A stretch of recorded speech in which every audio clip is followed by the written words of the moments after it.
So we have 8 separate tiers of busing that we tier with the K-8. We also do the same or similar program for Long Hill and Warren. So we have, and Greenbrook does their own. However, we're involved in all of the districts to make sure all the busing goes well. We always feel the same way that, even though we're a regional high school, to us this is a K-12, so what happens here is, or what happens with us is important, and what happens with you guys is important too. So we're always paying attention to all the details in terms of transportation. I've been doing this for 27 years, in fact 30 in education, 27 as a BA. I've never quite seen anything like this, and the hint was last year, and the Watchung residents probably, and the parents probably know. There were times when we got calls at 6 in the morning, and I was calling Rich saying, hey Rich, guess what, we don't have a bus.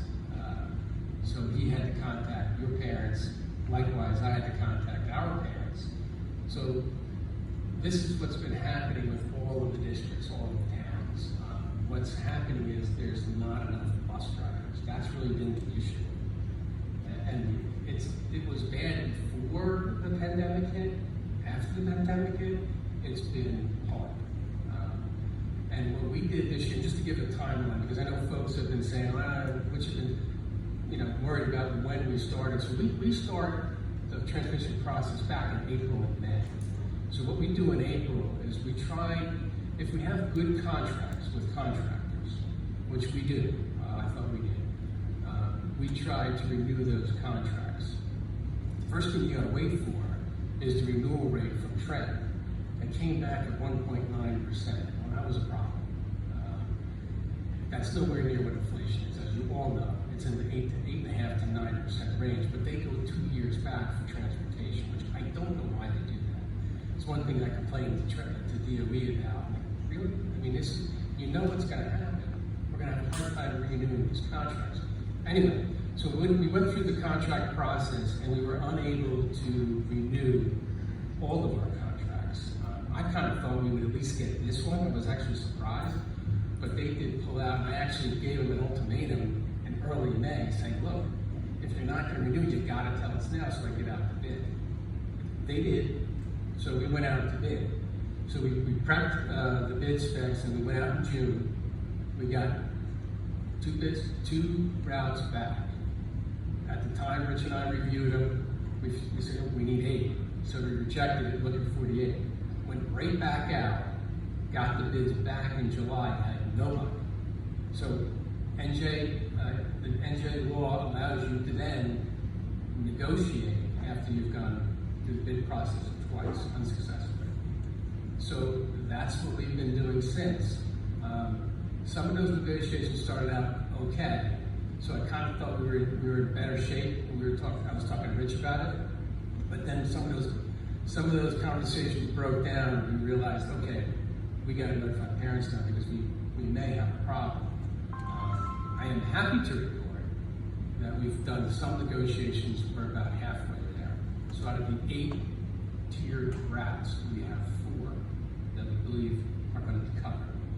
And we're still working with a couple of companies right now. I don't want to get into the negotiations and the conversations because that will hurt my ability to go forward. I will let you know that your BA we've been constantly communicating every day, practically. So we're trying to do everything we can to make sure you have busing in the beginning of the school year. And that includes a lot of different kind of negotiations that I've ever done before. We've done some things and I don't want to get into the details, to try to sweeten the pot, so to speak, to try to entice some folks to come in. They're a little unconventional, they're a little out of the box, but we're kind of in that position right now. So that's where we are. I will be in contact with Rich and George literally every day for the next week. It's taken up most of my day, and because I realize, as does Rich, the importance that transportation has, particularly in the K-8s. High school, we got a little advantage because the kids get there, they can get there as early as 7 o'clock. So for working parents, that's a little easier. And we have a late bus and sports and things. So we have an advantage there. A little tougher for you guys, and the little ones it's a little tougher. I understand for the parents. I had 2 kids myself, so I know that. So now again, we're pushing real hard. I got a couple companies right now that I've been talking to, and I don't want to say I feel confident with because I don't want to give you any hope that I don't have. However, some of those conversations are going well. So that's kind of where we are. And just, again, apologize that it's come to this level. I've talked to colleagues all over the state. I've heard some horror stories. The town I live in, Hillsborough, they were down as of last week 5 of those 2 rats. One of the schools told me that they combined a multitude of rats, and some of the bus routes were an hour and a half long. That's rough.